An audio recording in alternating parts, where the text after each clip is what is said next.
Thailand imposes sea blockade to prevent strategic supplies from reaching Cambodia ประเทศไทย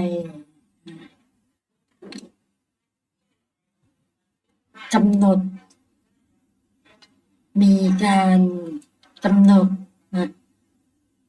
ขอบเขตทางทะเลกั้นเขตทะเลเพื่อป้องกันการส่งสันพาวุธไปถึงกัมพูชา Top General explains why Thailand needs to disable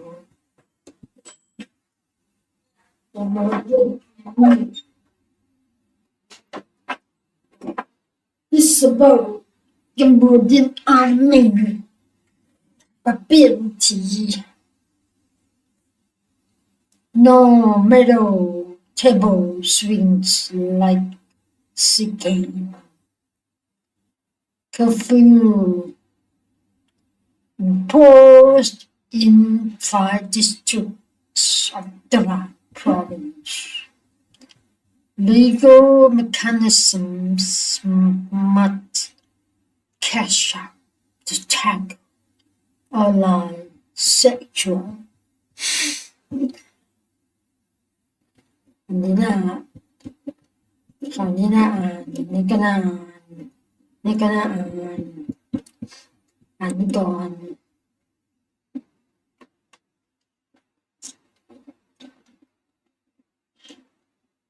Thailand imposes sea blockade to prevent strategic supplies from reaching Cambodia. In a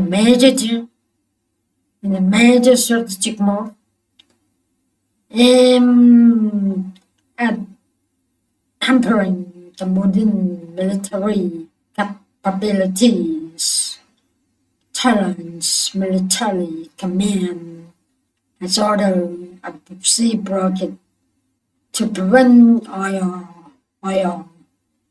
and other strategic goods from reaching Cambodia. All seagoing vessels, be they freighters ผู้ให้บริการขนส่งทางทะเล fishing boats and oil tankers locally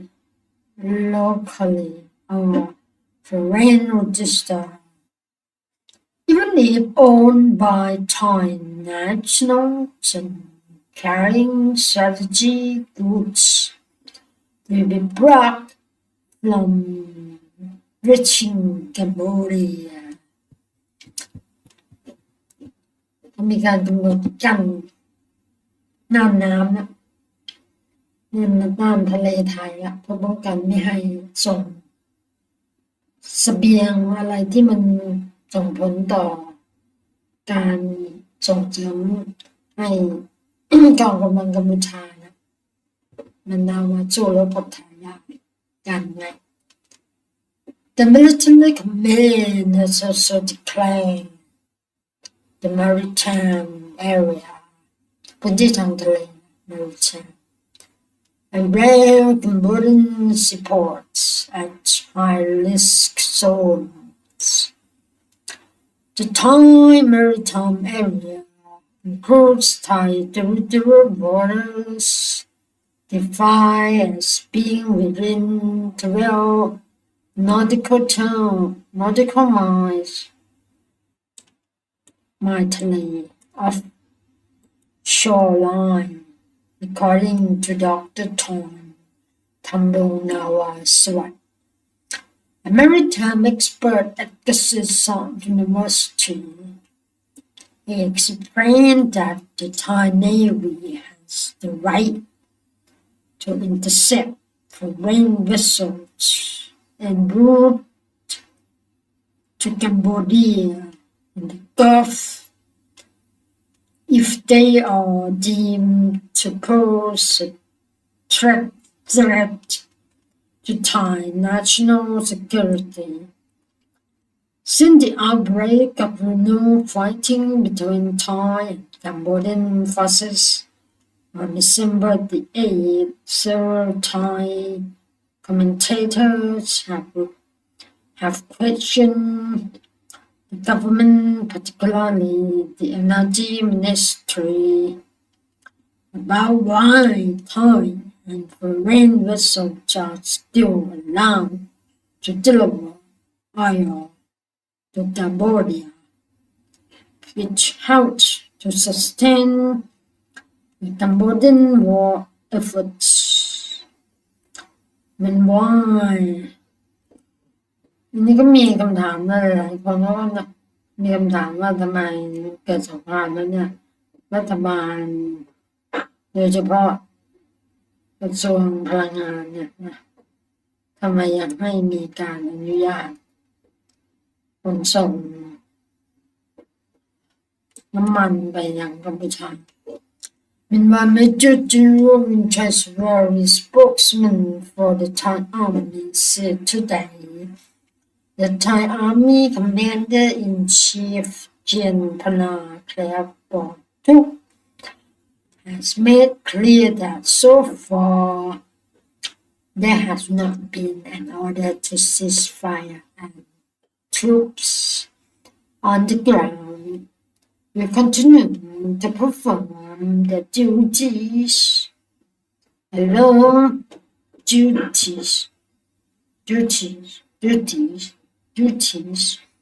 along the Thai-Cambodian border to disable Cambodian military capability. He insists that the Thai military will only attack military targets.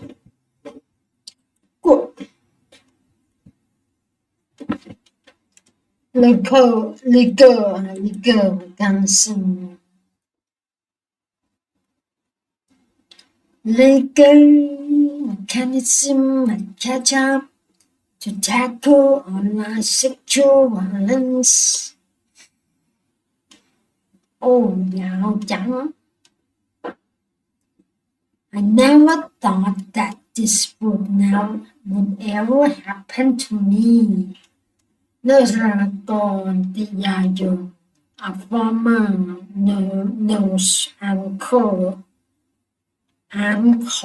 said, she recounted her experience of falling victim to an online romance scam during a panel discussion on ending digital violence against women, hosted by UN Women in late November. As Sarah Gone describes it, it all began innocently with simple hello messages on Facebook, which she would never ignore. Considering how many messages she received each day as a public figure, the particular message, however, grew into casual conversations, chit-chatting about pets, and discussing possible future together. Little did she know that it would end up beginning a romance scam. He seemed really polite and well-educated, she explains, adding that the man claimed to be an expert in digital assets and sent his Chinese ID and passport to her, which appear legitimate at a glance. What really caught her by surprise was how he paid attention to the details of her personal interests, which led to further engagement. ขนาดมันไม่มีใครรู้ตัวหรือว่าจะโดนอะไร The man in question later convinced her to invest in digital assets with promises of high returns ในขณะเขาเป็นนักข่าวเป็นคนดังเขายังโดนหลอกได้เนี่ยเราให้ลงทุนสินทรัพย์ดิจิทัล It began with very small investments and returns from it, but when the man demanded larger sums of money from her, she felt that something was suspicious. จะค่อยๆให้ลงทุนทีละน้อยทีละน้อยทีละน้อยแล้วก็ให้ผลตอบแทนมาทีนี้ก็จะเพิ่มจำนวนเงินขึ้นเรื่อย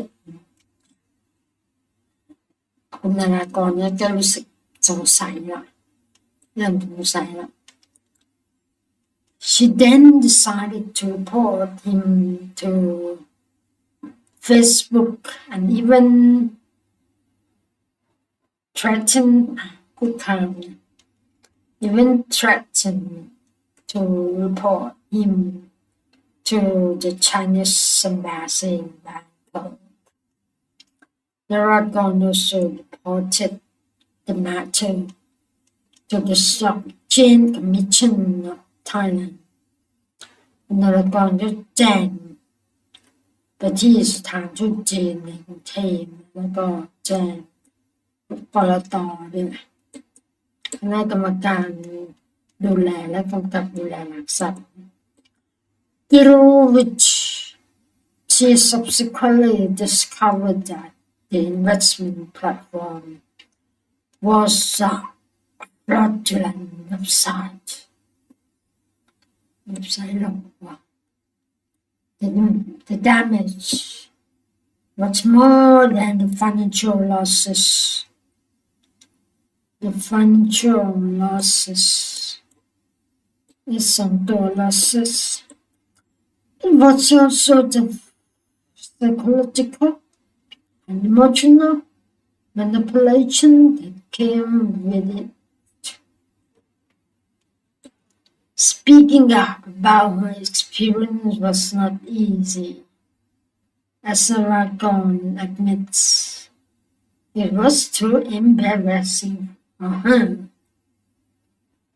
that she was worried that her reputation as a seasoned journalist would be tarnished and that people would accuse her of being stupid and greedy for falling victim to a romance scam.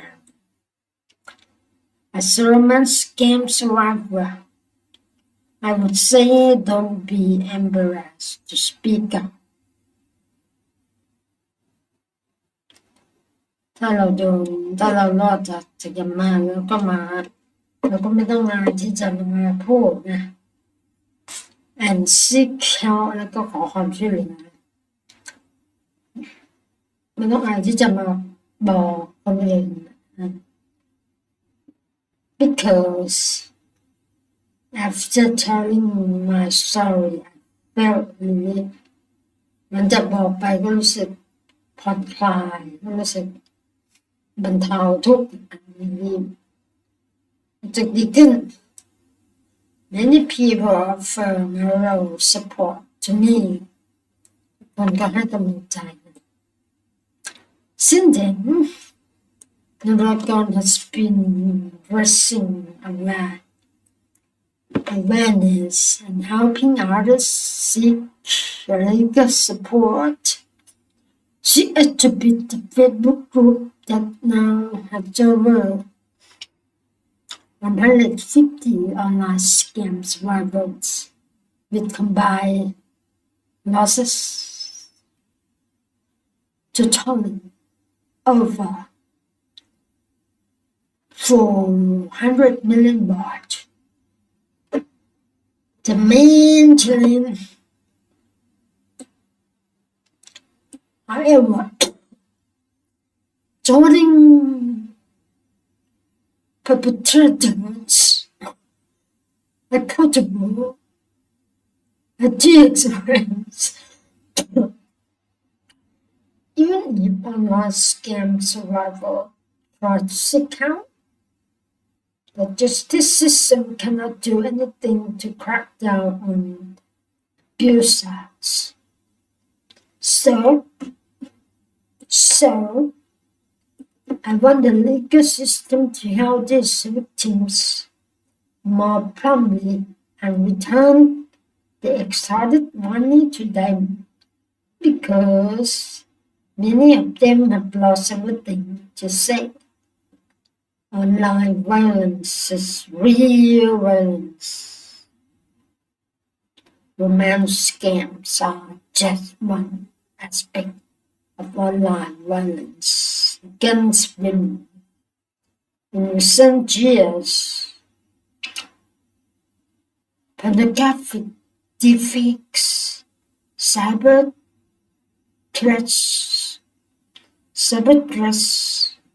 cyber stalking, and AI feeling harmful narratives. Women are rapidly placing in digital spaces.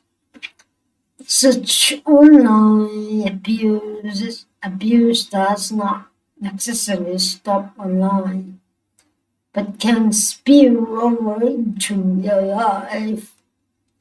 According to country-based statistics from UN Women, between 16% and 58% of women and girls around the world have been subjected to digital violence, ranging from online harassment and cyberstalking to the sharing of intimate images without their consent, including pornographic deepfakes, which are becoming of deep concern. 88% of women in the Asia-Pacific region have also experienced some form of digital violence.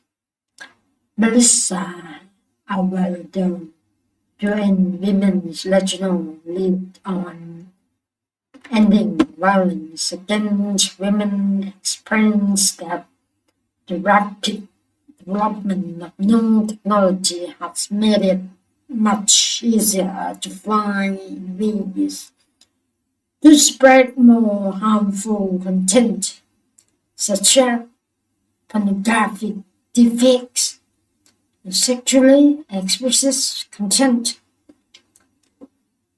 This, she says, are threaded behind the scenes, such as in private group chats, in end-to-end encryption, or online platforms which require subscriptions to grant exclusive access to such material. Still, effective legal recourse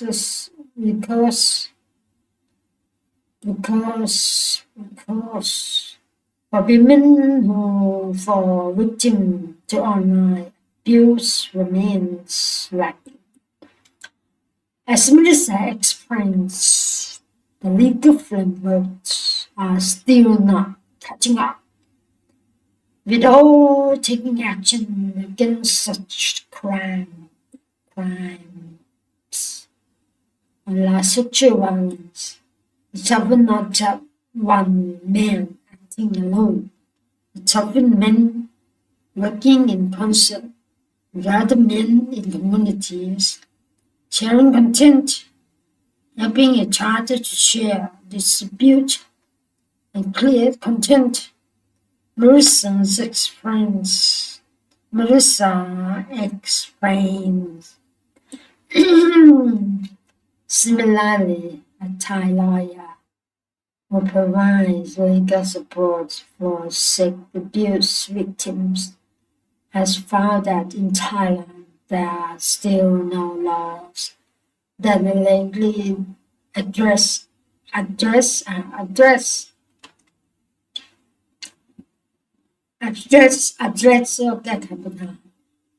sexual abuse in digital spaces. Why offline sexual violence online is already difficult to address. Chararat Punjab, a feminist lawyer and founder of feminist legal support, explains that the perception the online violence stand constitute real violence and cause serious and real harm in the major obstacle. This belief feeds a victim blaming attitude among justice officials. The victim, especially those online harassment or cyber-stalking,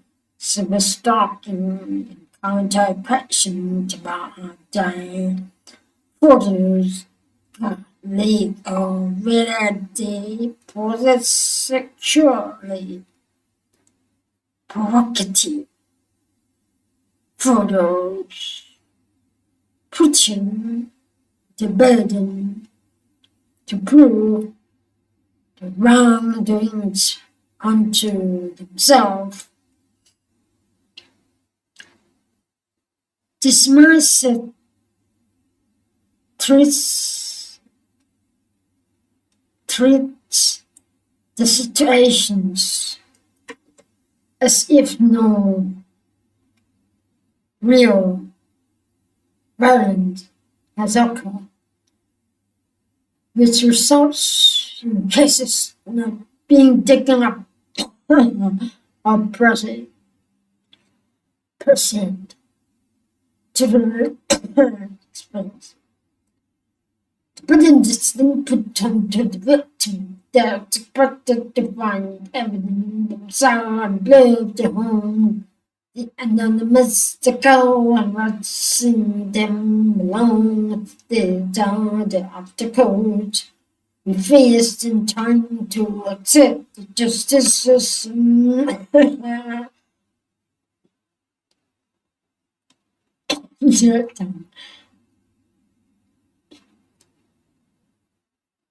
Why AI has exacerbated online abuse and harmful narratives against women. If used with responsibility, AI could also be used to detect inappropriate content and remove it from online platform. Binary one. And there are strategies assessing school of management suggests that online platforms could use AI to detect such content and then reduce its engagement or take the post down. These are things platform can do. It is not difficult to do, Binary believes. Although solving this problem may take longer at the governmental level, Binary acknowledges that many sectors in Thailand do agree that violence against women in all forms must be addressed. Legal experts need to design laws with as few loopholes as possible. So we want the government to invest time and show real commitment to solving this problem, she said in order to tackle growing online sexual violence against women.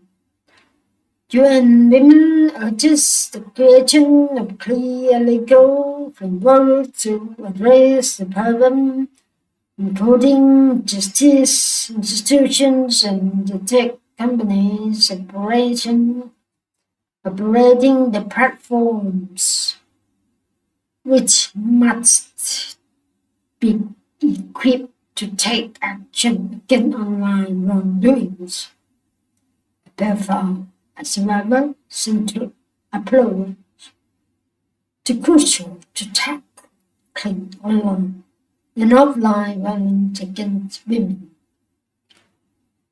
We need to make sure that definitions and the legal frameworks are clear. Malicide concludes, violence against women is a no crime. Now, though, it's being communicated and created through new forms. Now we have to make sure that the legislative framework can be creatively applied to hold people accountable and to provide justice. Have a good night.